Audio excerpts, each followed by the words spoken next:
Meillä on Helsingin Ensikodissa pitkä ja vahva perinne lasten, nuorten ja heidän perheidensä arvostavaan ja kunnioittavaan lähestymistapaan. Ensikoti Toivossa me luomme aidosti välittävän ja kiinni pitävän suhteen nuoreen. Meille kaikista tärkeintä on turvallisuuden kokemus ja vakauttava arki.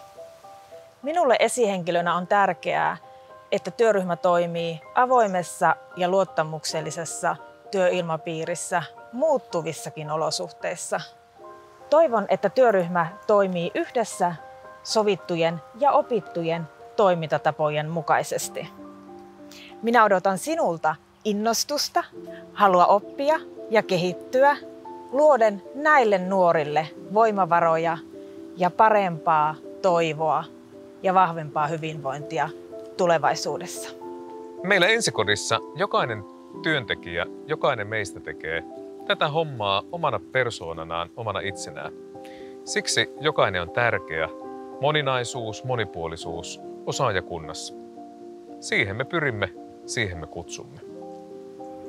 Tervetuloa Ensikoti Toivoon.